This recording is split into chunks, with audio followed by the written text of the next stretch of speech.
Hey therapists, stop kicking the can of self-care down the road. We've all heard it said, put on your own oxygen mask first, fill up your cup before you pour out for others, and similar cliches. But why is self-care so hard? And how do we practice what we preach? And even more importantly, how do we ensure that our would-be clients or prospective clients understand that therapy is a form of self-care and for them to not kick the can down the road? These are the questions we'll be exploring with our expert today, licensed mental health therapist based out of New York, Brittany H. Bennett.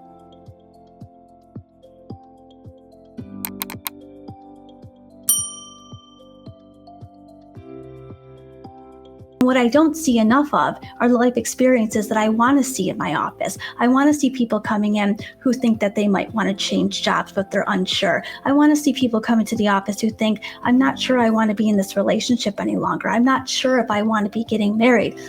I'm having a hard time adjusting to being part of this new blended family. I'm having a hard time adjusting to being a new parent.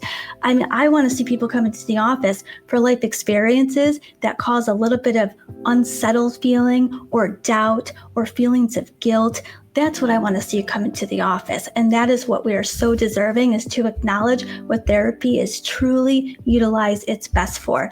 Brittany H. Bennett is a New York State licensed mental health counselor, published author, and international wellness advocate known for making mental health conversations both relatable and unflinchingly honest, with a deep understanding of emotional wellness and a unique ability to speak plainly about the spectrum of both lethality from suicidal ideation to the urge to harm others.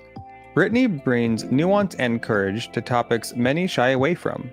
Her work empowers individuals to reclaim their personal power through clarity, compassion, and intentional choice. In her book, Selfish is the New Selfless, Brittany challenges the outdated stigma around prioritizing yourself. Through digestible sections like pocketbook guides, heartfuls, and random stuff, she breaks down how to create more feel-good days without guilt, set healthier boundaries, and embrace self-worth as a foundation for all relationships. The book is part guide, part manifesto, reminding readers that being selfish is essential for showing up fully in life and for others. Brittany's work has been featured in the Female Lead, Mindful Magazine, Thrive Global, and Canada's Rogers TV network. So, without further ado, let's meet Brittany. Brittany, welcome to the Mental Health Toolbox. Thank you so much for being on the show today to share your words of wisdom and experience and expertise around the importance of self-care. Thank you for having me, Patrick. I'm pleased to be here. All right. This is going to be a fun talk. As a therapist, we both know, we preach from the mountaintop, self-care. And oftentimes I think we get caught up into the mainstream social ideas about what that means. What does that mean? Does that mean exercise? Does that mean diet? Does that mean taking a warm bath before bed? Right? What is self-care? But more importantly, what are the risks of not practicing self-care for the general public, for everyone, right? If we continue to burn the candle at both ends and kick the can down the road, what are we putting at risk, right? For ourselves, for our families, for our loved ones. And so that's why I'm really excited to talk to you today about that and how we can really get the message out and the importance of being proactive when it comes to this subject. That's wonderful. I really think you hit the nail on the head, Patrick. I think that society as a whole, especially with social media growing over the last several years, there's a lot of emphasis on self-care and what does that look like. And I think that just in popularity, we hear a lot about like that hot bubble bath or the candles or the music or something along those lines. Image. Yeah. Yes, 100%. Yes. And do those things count? They absolutely do. But I really think that there deserves to be a lot more attention given to the self and with that self-care and really extending that beyond small things that might help a little bit and really start taking a look at what is more pronounced in our day-to-day life. And when I think of self-care, I think of things such as communication. How are we communicating with others? Are we communicating in a way that is with purpose? are our words landing the way that we intend to? I think about self-care in regards to decision making. Are we making decisions that will affect us in a way that brings us calm, peace, relief?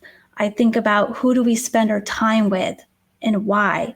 And does it bring good to our life? Does it bring up feelings that don't feel so good? And really always asking ourselves why we feel the way that we do. And I could go on and on, but I'll just pause for a moment because I know I just put a lot out there, but it's a lot more than just things that we can do physically that might make us feel good. But because we spend most of our times in our head, we really do deserve some worthwhile attention to kind of peeling that back a little bit. Oh, 100%, right? Like you said, it's self-care it's the brain-body connection, right? We can't attend to one without thinking about the other, right? But oftentimes we focus on the physical self-care, which is a little bit easier sometimes. Our stomach growls and then we want to get something to eat. Our body's pretty good about telling us, and some needs are easier to meet than others readily. But when it comes to our mental health, for some reason, it's just, I don't know, for me, for what I've seen with clients, I think mostly everyone, it's very easy to neglect our mental health needs. And oftentimes I think that could be because of the stigma attached to the idea of putting ourselves first, right? And a lot of times that means saying no to others or setting boundaries, right? Around the time we use to recharge, or whether that's our social batteries or that's our personal needs and interests, our relationships, like you said, attending to our relationships and be very intentional about not neglecting our relationships and making sure our needs are being met within relationships, right? But a lot of that requires a clear sense of self, being very in touch with our needs, knowing how to communicate and be assertive about our needs so that other people don't demand more of our time than we have to give, attention and emotional energy. And when I think about these things, I think about like money, right? I was at Dave Ramsey who says, if you don't tell your money where to go, you're going to wonder where it went, right? That's how I think about our time. If we don't tell it where to go, we'll wonder where it went, right? And people will keep taking, especially if you're a giver, right? It's very important to set up those moats, right? That make it harder for other people to infringe upon your personal time. And we teach other people how to treat us, right? And so oftentimes it's a lot easier to set those things in place initially than it is to try and backpedal and reset boundaries in relationships around things like our time and our attentions and our priorities. Once we've sent the message to others and they're used to us, kind of just give, right? I don't know. Those are just things that come to mind as we start talking about this subject. There's a lot to unpack. Oh, there's so much to unpack. The light bulbs are going off as you're speaking.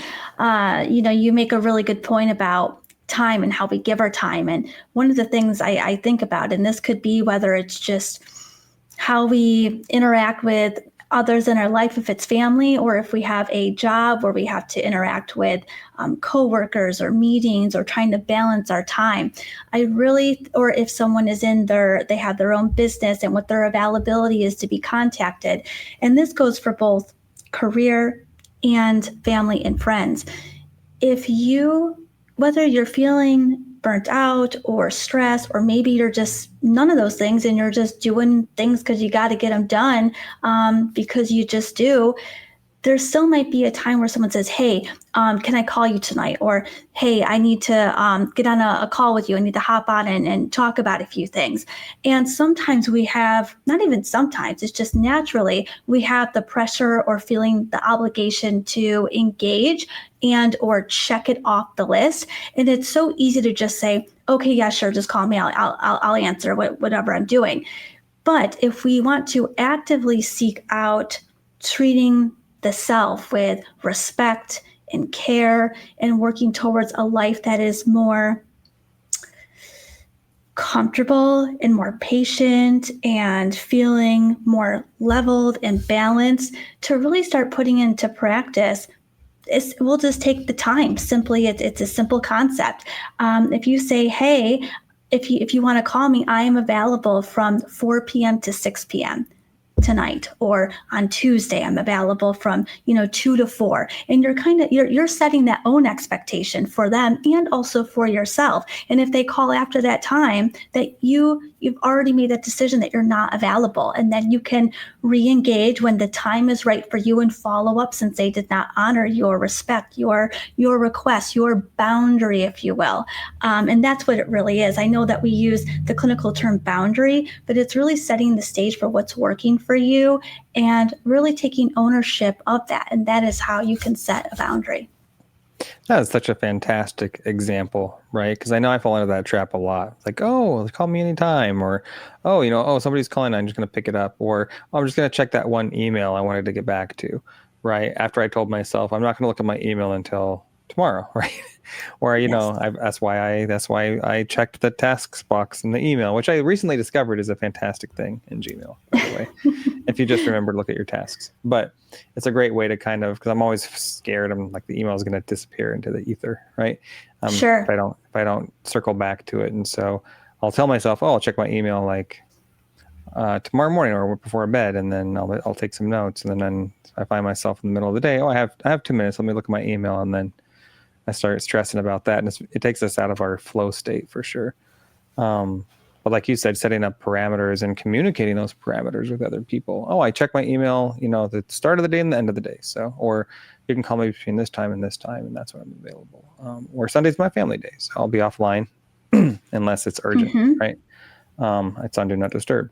And just setting those habits into place is a big part of self-care, how we communicate to others.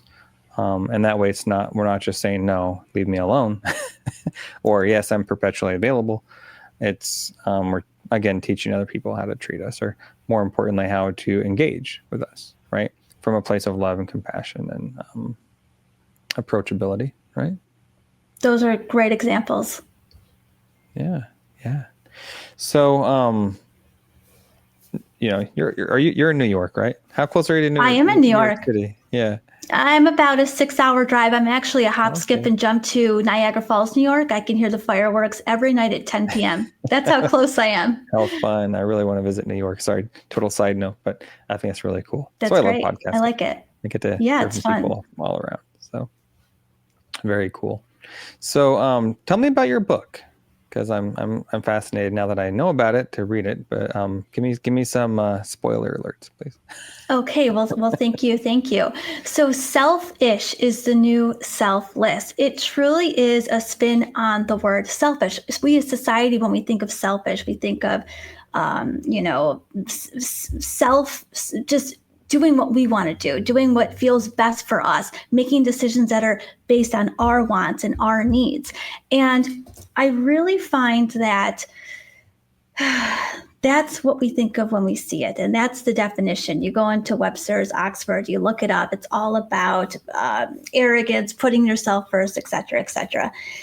However, when we think about things such as, I even heard you mention this on one of your podcasts recently, that famous example of when you're on an airplane, that if the oxygen mask, you have to put yours on first before you can tend to somebody else, because you're no good if you put on someone else and then you're incapacitated, right? So I was taking a look at how important the self is. I do a lot of speaking, both whether it's in my career and even just to myself, my own self-talk, right? The word self. And I was thinking to myself, no pun intended, what is a different way of looking at that? And I said, in order to be selfless, we have to be our best selves. And how can I break apart the word selfish to honor that type of notion? So I sat down and I took a look at the definition of self. And I took a look at the definition of the word ish. And self simply means being connected to our thoughts, our feelings, and our sensations, while the word ish simply means being. So you're being connected to those thoughts, those feelings, and sensations. And by being in tune and by being deliberate to understanding what makes us feel good, what makes us feel not so good, what causes us to feel irritable, on edge, feeling unsettled, or anxiety, or feeling down, or sad, or feeling miserable or irritable, or maybe we're stuck in a place where we feel terrible, but everything in life is going good. It's okay. Or it might look good to somebody else, but we just feel not our best, I think that deserves a lot of attention too. So I'm getting off the beaten path here, because all the light bulbs are going off about what I'd like to discuss, but in a more neat package to kind of close it up. This is a guide that gives yourself permission to explore what it means to put yourself first. And by doing so, we can then be the best presence we can for others in our life, which is a gift in itself. Yeah, and I love what you said about being intentional, right? We talk about mindfulness a lot in therapy, right? In order to practice self-care, self-compassion, we have to be very mindful of where our thoughts are going. And thoughts are hard to catch, and every therapist knows this, and we try and drill it into our clients, like catch it, check it, change it. Thoughts are quick, thoughts are fleeting, and it's very easy to give every thought not just a green light, but also to understand whether this thought is what is it serving our higher purpose, or is it feeding our anxiety and fears about the world, or is it just a distraction, right? And getting really in touch with what's going on in our inner world, right, in a given point, so that we can show up as our best selves. But it's very hard to do when we're a stress case. If we're not carving out time, right, to be mindful, then if we're just kind of rushing from one fire to the next, and it's very hard, and that's why a lot of people struggle with insomnia, right? That's the first quiet they get in the entire day, when their head's hitting the pillow, and then their mind goes into problem-solving mode to try and unpack everything that happened, right? And that's why they wonder, like, why can't I sleep? A lot of times it's because they're not carving out that time, right? Well said. I talk a lot about that, carving time out in relation to what therapy represents, and that you're actually carving time out for yourself. It's a commitment to spend 45 minutes to an hour, just you, just your thoughts, being able to speak out loud, uninterrupted, no distractions, and having the ability to reflect and have a therapist challenge or point out discrepancy or hold you accountable to, this is what you wanted to accomplish, or this is what you want to see different. Let's explore that a little bit. How do we know if you're making progress or putting it into practice? And here I go again, getting off the beaten path of what you first started talking about. But it just reminded me of that, about the carving the time out. That's what therapy can so be used for, is intentionally setting the time to think, to reflect, to explore. I love that. Holding space, right? Now let's talk about that. Let's talk about therapy as a form of self-care. What do you feel is a challenge for many folk, right? Because yes, therapy is available, but a lot of people, and not to say it's like readily available, I acknowledge there's a lot of barriers to access to care, and that's a whole other conversation, and supply and demand, right? But that being said, there are plenty of people who drag their feet when it comes to getting counseling. Can we touch on that? Like, what thoughts come to mind? Like, what becomes a barrier, and why do you think do you think there is a stigma against getting therapy, or some criteria that needs to be met before somebody should seek therapy? It's an excellent question. So many deep thoughts that you even bring up right there, Patrick. And and again, there's no right or wrong answer. It's observation. It's what we've seen, what we take note of. And I can't help but think that there's probably a lot of thought around, how long is therapy going to take? How long before it works? Is this a lifelong commitment? And honestly, too, and I'm going to go off the beaten path here again, but I truly believe that television, film, and books really kind of dictate what we think about when we think about therapy and what people are going there for. And I don't think that it does justice to represent what therapy truly looks like, and what brings someone into the office, or maybe what should bring someone into the office. And that could also be a whole nother episode in itself, dissecting, film, television, and books. But to kind of get back, just to kind of close with my thought about your question, is what I think would be so beneficial for us is to acknowledge what therapy really can be used for. Because through my lens, people come to therapy as a last resort. This is the last straw. I'm done. I'm burnt out. Or I was just discharged from the hospital because that's where I ended up before I came into your office. I never tried therapy before that. Or people who've gone to therapy and it didn't feel like it helped, or it felt unsuccessful or unresolved, or you just stopped going for whatever reason. Maybe you didn't like the therapist. Maybe you kind of did, or maybe you did and you just didn't go, right? But I think that if there is no set tone of what is the purpose of coming in, what would be the purpose of us meeting, and what do you hope to see different? What do you hope to be changed in you personally or in your life that can get you to what it is that you want to see different, or what it is that's bringing you in? Because honestly, Patrick, I think a lot of people believe that people are going to therapy when they're depressed, suicidal, or they have extreme anxiety. And depression is one of the leading causes of disability worldwide. So no matter who's coming to your office, they're likely going to have some traits of depressed mood throughout the year, if not a diagnosis, or some type of underlying anxiety, if not a diagnosis. So what's the life experience that's showing up to the office? And what I don't see enough of are the life experiences that I want to see in my office. I want to see people coming in who think that they might want to change jobs, but they're unsure. I want to see people come into the office who think, I'm not sure I want to be in this relationship any longer. I'm not sure if I want to be getting married.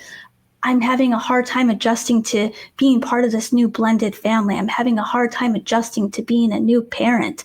I want to see people come into the office for life experiences that cause a little bit of unsettled feeling or doubt or feelings of guilt. That's what I want to see you come into the office. And that is what we are so deserving, is to acknowledge what therapy is truly utilized its best for. Let's start looking at the start of a worry or a concern, or the start of a change, and get on that path together before the heavy becomes unbearable. That's very well said. That whole idea that an ounce of prevention is worth a pound of cure, right? And that if we can get ahead of the curve on a lot of these issues by coming alongside folk and helping them understand, like, yeah, this is worthy of holding space for you. Right? You don't have to be 100%. In dire straits to be worthy of unconditional positive regard and, attention and time, and for someone to hold space for you to help you think this through, to be a sounding board, right? That everyone could benefit, right? I know the term like life coach became really popular some years back and stuff. And I always thought, like, and I guess to some extent, like, you think about, like, well, my first impression was like, oh, okay, but there's, like, a life coach can be a coach, but they can't be a therapist. But a therapist is kind of essentially already a life coach. It's just done through client self-determination, as opposed to like direct, like, advice. You should do this. You break up with her.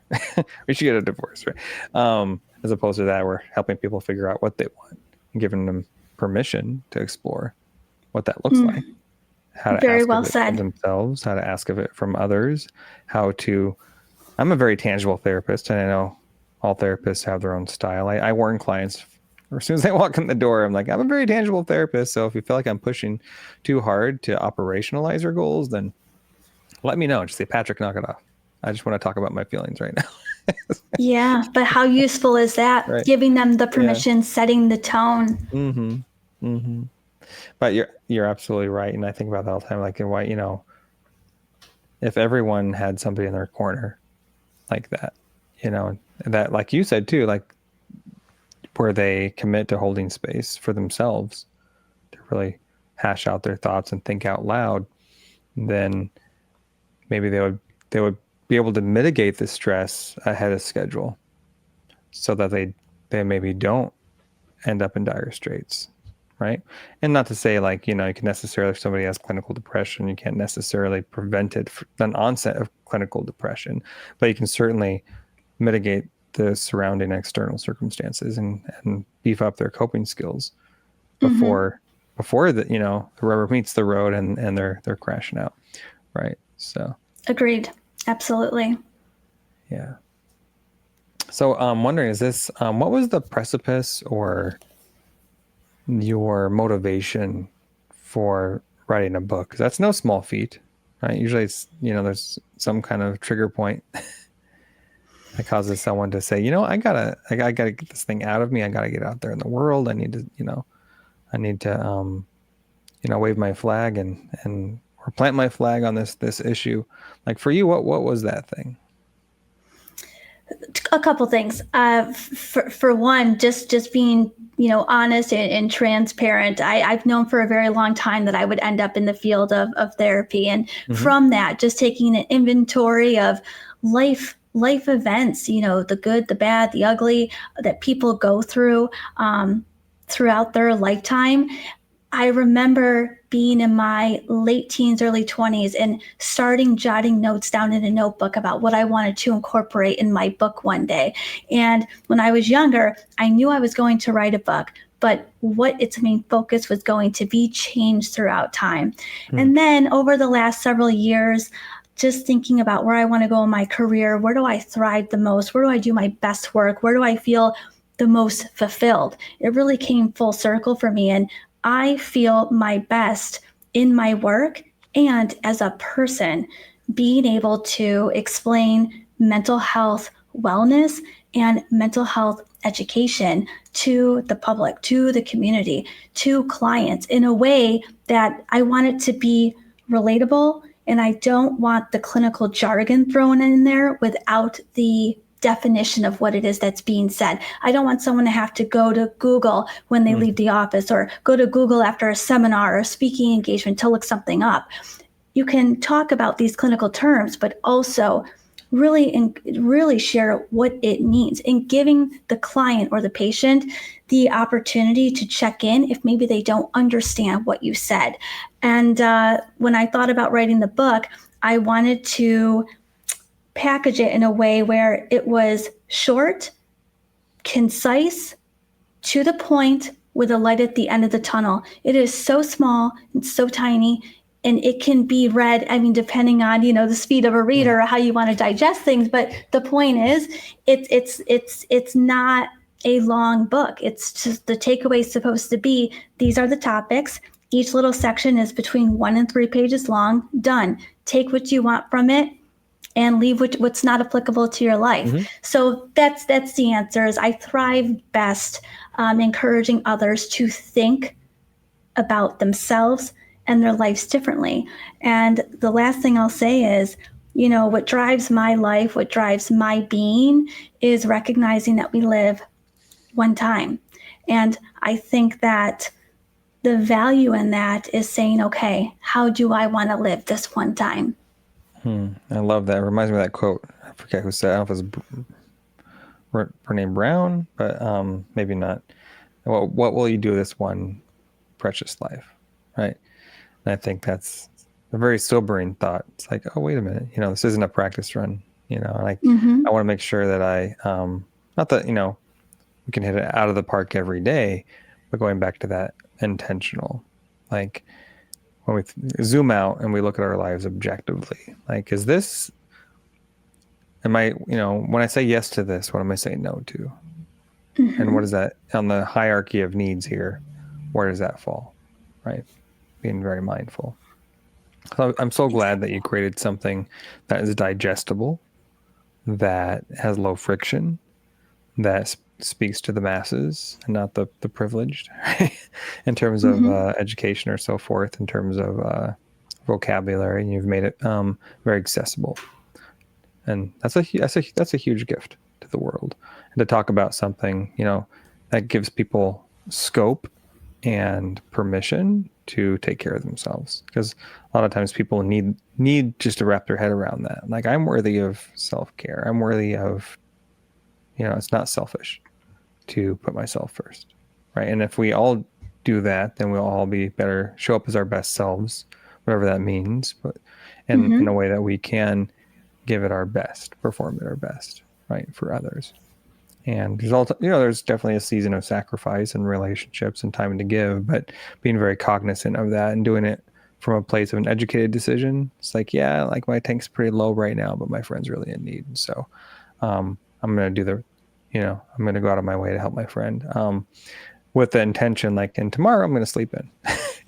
Oh, that's one of my favorite things to do. That's my self-care. Right. That's so funny. I teach a class and I always talk about self-care. One of my favorite things to do is to sleep in. That's how I rest and recover. Oh yeah. A little bit of self-disclosure, power naps are my secret weapon. So that's great. That's great. I've mastered the art of REM sleep in like 30 seconds. Yeah. That's too funny.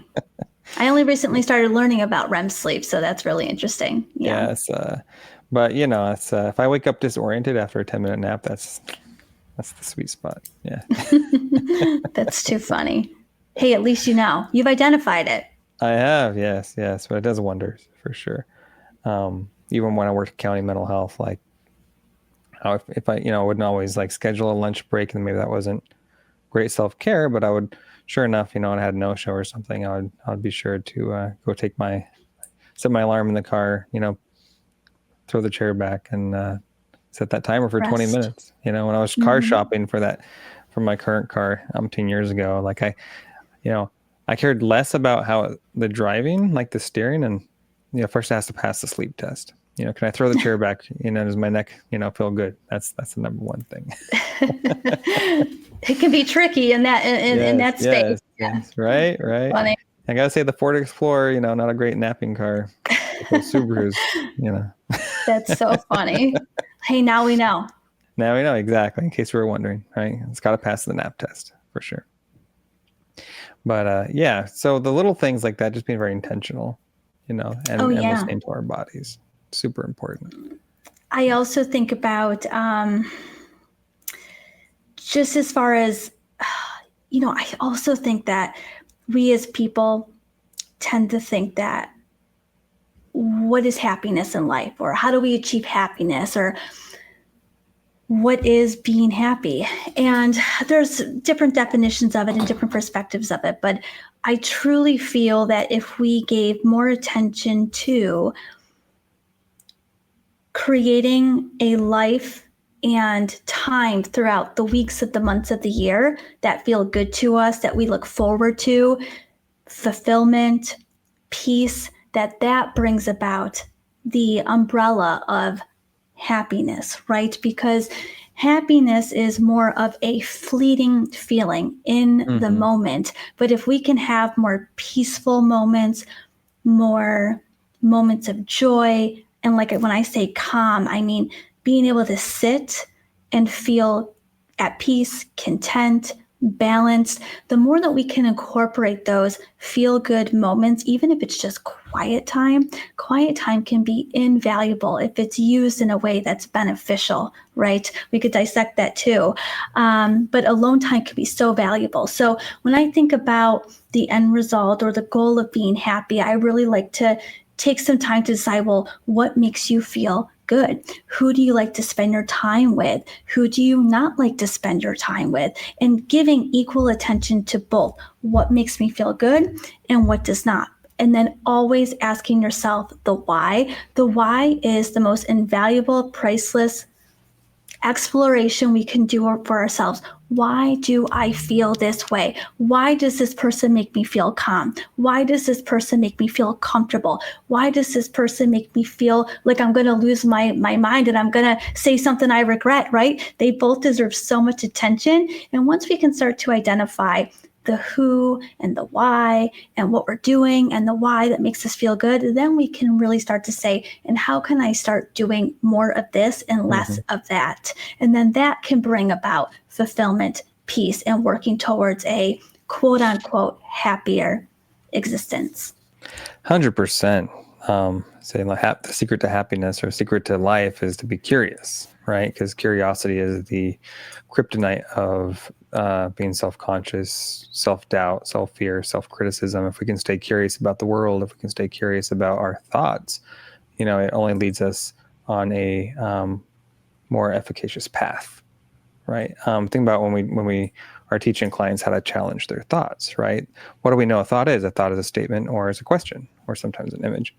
But a thought is oftentimes when we have distressful thoughts, anxious thoughts, harmful thoughts, It's because we are stuck in a limited belief. It's either missing, it's not accurate, it's not balanced, or it's not complete, right? The ABCs of our thought process.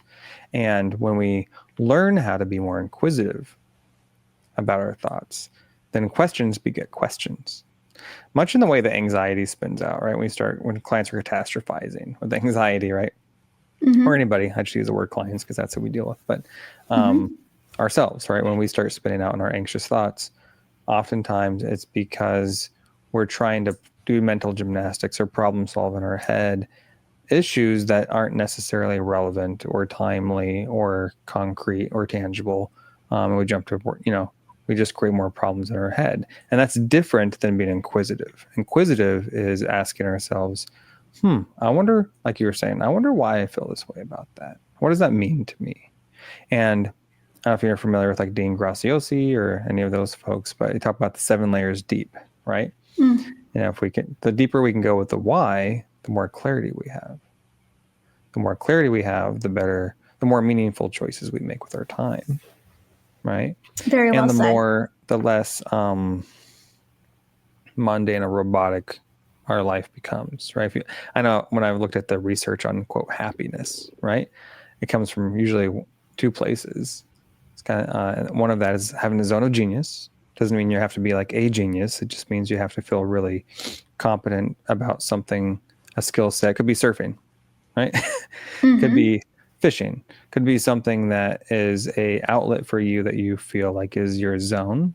That's right. And ideally something that's scalable, but also variety, right? They say that variety is the spice of life. Our brains literally thrive on variety and newness, right? We talk about, it could be something as simple as walking home a different street or driving home a different street than you typically would, right? Our brain likes variety. When our brain feels like it knows what comes next all the time, it's kind of like autopilot, right?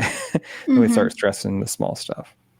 Add a little variety to our life. We get more inquisitive, we get more curious. We remember that the world is our playground.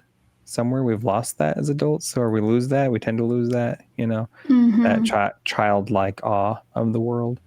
The more we can get back in touch with that, we tend to be able to sit and be still and be at peace, right? And not our mind not go to the next worry on our list. We're able to kind of ponder the curiosities of the world and the things in gratitude and things like that. But it is definitely a skill set. And I think now more than ever, with social media and so many things competing for our attention, being still is an art form. Isn't it? It is. Yes, it is. Yeah. So when you touched on that, it just made me think like, yeah, that is I can't tell how many times I hear from clients, like I just, they basically can't be still. They get really uncomfortable with themselves, really restless. And oftentimes that's just because it's becoming a lost art, I think sometimes. And a therapy room is a great place to practice that. Use of silence, being still, just being alone with your thoughts.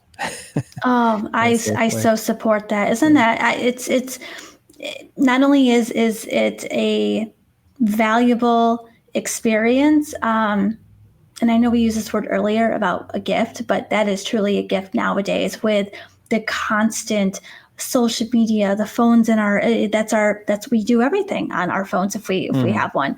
If you're at work, if you have a job and you have to be on a computer, then you're on your phone or a tablet or an iPad. I mean, it's the world that we're in, and there's not a lot of quiet time. And if you hear bing and your text message goes off and you take a look at it, I like to say, like, it makes me think of bedtime routine and mindfulness. And I recently gave a presentation called Mindful Decision Making.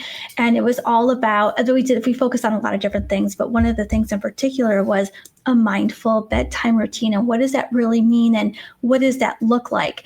And I talked a little bit about how really taking into account the 5 senses, taking an inventory of your environment when you are settling down for the evening, making a choice and choosing when you're going to put that phone either on silent or put it away and put it to the side. If you can choose a time of the evening where you're done with the phone. You've set that quote unquote boundary of, hey, I'm not available after 8:30 p.m. Monday through Friday.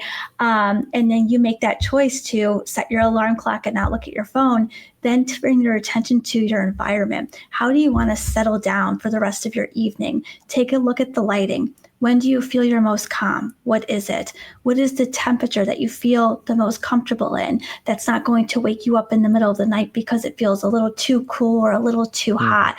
What type of pillow do you feel the best in? And even down to the clothing that you're wearing. There's nothing worse than when you have a pant leg that's riding up your leg in the middle of the night and it wakes you up out of your sleep, right? And it's the little things that count the most. It's the little things that add up to the greater good of a sleep experience. So I really like to encourage setting the tone for a restful evening.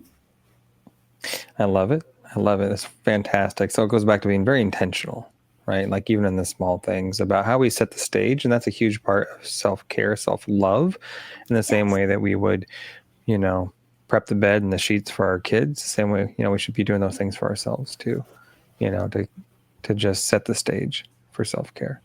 100%. For me, it's getting my special teacup with my ginger green tea, and my loose leaf tea, and putting that in my little strainer thing, and boiling my water and putting on some lo-fi music and sitting back and, just easing into the evening, and those routines are important as much as for adults as they were when we were children, right? Oh, you hit the nail on the head. I totally agree. I mean, what a great way to take care of the mind, the body, the spirit, and the soul. And it's something that we might end up actually looking forward to if we are consistent with it. It becomes routine. And I think we lost some of that with the pandemic because everybody worked from home and those boundaries started to get blurred. And it's like, we'll just work a little later. And I'm guilty of that because I'm a little bit of a workaholic, but it's because I like to be, I like to try new things, but a lot of it comes from a place of passion, and where that boundary, even as this podcast is my passion. It's what I would do all day if I could. I love being a therapist. But I also love this work and having these talks and getting it, out to the masses and talking about mental health issues and strategies and how we can all, be a little bit better, happier, just in the way that we are living our lives intentionally and the resources that are out there. But even something that you love can become work, and it's good to be challenged and knowing where those boundaries are. When is it time to, just be and relax and unplug, as much as it is to even do that thing you love? That's also taxing. Takes more out of you. So I think being very mindful about that, and it's not always going to be a straight answer. I'm so happy you said that. Yeah. Yes. I'm so glad you said that, Patrick. That's so the truth. I mean, it really is. And again, being approaching that with intent. I'm spent. I'm tired. I don't want to do this right now. If you have that feeling that buzzes up in you of, I do not feel like doing this, right? That you really listen to that. And if it's something that you can put off, to listen to your mind and your body and to set that aside. Give yourself the permission of, I'm just not in the mood. If I can put it off, I'm going to. I can revisit this back when, and then you identify the when for yourself. Yeah, nothing's going to break. There's a difference between procrastinating and self-care. That's one of the things when I'm with a client who's, feeling a little depressed. I'm always trying to figure that one out. Is this avoidance or is this self-care? You tell me. Yes, to each their own. That's so great. I love that. That's so thoughtful. I think we know, we know internally where it's coming from, and we have to be honest with ourselves. So yeah, this is great talk. Great talk. For those who want to learn more about the wonderful work you're doing, what should be their first go-to? To learn more about what I'm doing, well, on social media, I can be found. I have a business Instagram. It is Britt Hannah B, BrittHannahB. I have my website. My business name is Bridge Over Troubled Water, where I offer all sorts of different services that if someone's interested in learning about, they can take a look at my work there. And then I also belong to an app. It's not a website, it's an app. It's called Minnect, Minnect. It's really amazing. It's a place where there's experts all around the world, and you can get direct contact with them for consultation questions, whether it's answer in form of a text, a video, or a phone call. It's pretty amazing. That's great. I'll be sure to link all of that up and put it obviously over the screen once I edit this and get all that up and running and rolling out. So thank you so much. And your book is up on Amazon, you said? Yes, it is. Yes, it is. Thank you. I'll link up to that as well. So thank you so much, Brittany. I appreciate you. Thank you for being in my network now.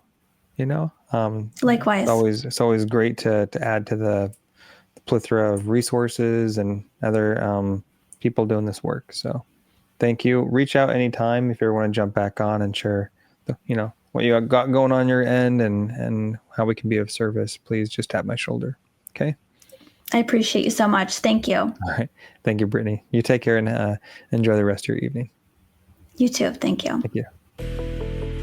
Hey, if you're getting value from this content and you haven't done so already, be sure to like and subscribe to the YouTube channel and podcast, and be sure to subscribe to the MHT newsletter. That way you don't miss out on any new content as it's released. Links in the description.